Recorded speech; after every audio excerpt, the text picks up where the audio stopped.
Olá pessoal, tudo jóia? Vamos então conhecer as associações por consórcios públicos ou simplesmente consórcios públicos? Vamos lá, me acompanhe então.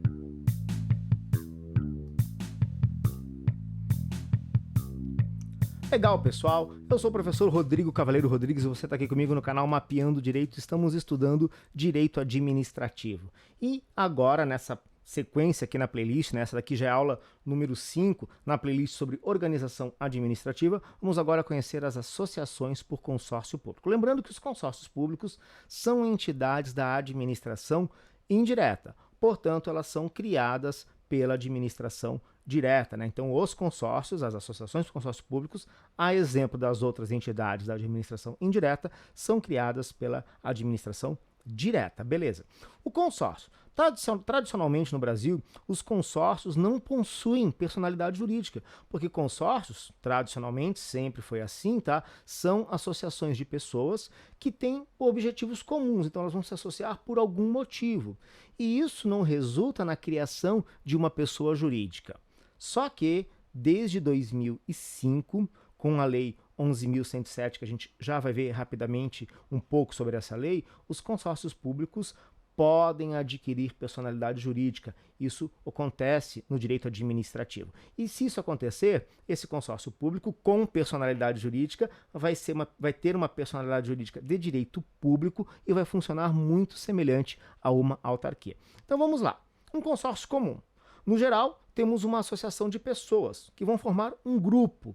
Este grupo é despersonalizado. Estes são os consórcios comuns, certo?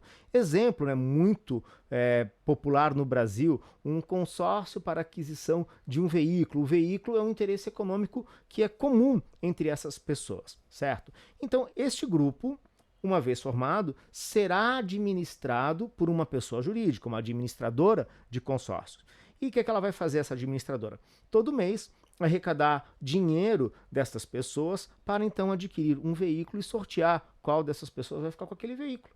E assim funciona um consórcio para aquisição de um veículo. Esse consórcio, muito comum no Brasil, o grupo consorcial não tem personalidade jurídica alguma. Quem tem personalidade jurídica é aquela administradora de consórcio, certo? Daí no direito administrativo, como pode acontecer? Vamos tirar aqui um grupo de pessoas naturais e substituir por uma associação de pessoas da administração direta. Então, imagina que 3 municípios resolvam se associar. Por qual motivo? Olha, eles devem ter algum interesse comum. Por exemplo, facilitar a aquisição de material escolar. Vamos supor, 3 municípios pequenos desejam em conjunto fazer uma licitação para aquisição de material escolar, mas como são entidades diferentes, elas não podem combinar essa licitação entre si. Mas o que elas vão poder fazer? Se associar, criar um consórcio, dando a este consórcio uma personalidade jurídica. Então, o consórcio público, no caso, irá realizar a licitação para a aquisição, por exemplo, de material escolar para estes 3 municípios. Isso pode servir também para a aquisição de algum serviço comum, como coleta de lixo ou até mesmo um serviço de transporte, tá ok? Então, o que seria um consórcio público? Uma associação de entidades da administração direta. O consórcio público não pode ser formado por entidades da administração indireta. E por que entidades da administração direta fariam um consórcio público? Para facilitar, agilizar interesses comuns, como, por exemplo, concessão de serviço público, uma aquisição, ou seja, uma licitação para um contrato de fornecimento e por aí vai. Perfeito?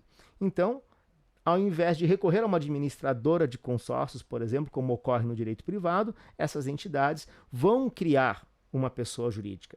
E essa será uma pessoa jurídica da administração indireta de cada uma dessas entidades criadoras. Perfeito, gente? Só que daí temos uma lei no Brasil que regulamenta a Lei 11.107 de 2005, certo? A partir dessa lei, consórcio pode, então, ser uma pessoa jurídica, ter personalidade jurídica. No entanto, a lei não obriga que os consórcios públicos sejam pessoas jurídicas.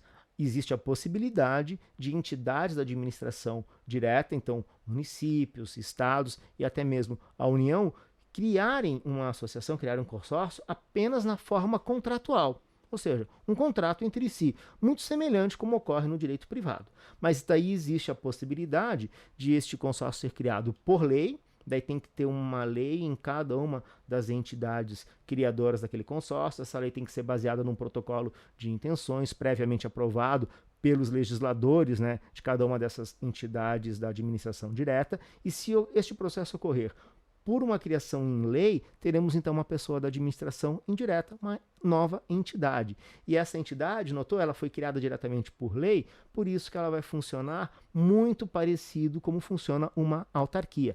Então, a natureza jurídica de um consórcio público ser criado por lei, natureza jurídica de direito público, perfeito?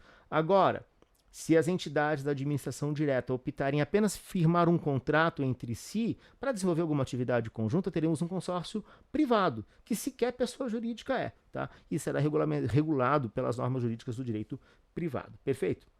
Para maiores detalhes sobre isso, eu te aconselho a ler a Lei 11.107, tá? Ali você vai ficar sabendo como se faz o protocolo de intenções, a necessidade de criação em lei, por lei em cada uma das entidades que pretendem criar aquele consórcio, a possibilidade da União participar de consórcios públicos, desde que estados e municípios estejam envolvidos. E é óbvio que se eu tenho um consórcio público entre 3 municípios do estado de São Paulo, não há sentido em um outro estado da federação fazer parte desse consórcio público, beleza? Tudo isso você pode aprender lendo a Lei 11.107. Legal, gente? Então, associação por consórcio público é isso. Uma pessoa jurídica da administração direta, se for criado por lei, e se isso acontecer, ela vai funcionar muito parecido como uma autarquia. Na verdade, você vai poder aplicar as normas de autarquia a este consórcio público. Legal, gente?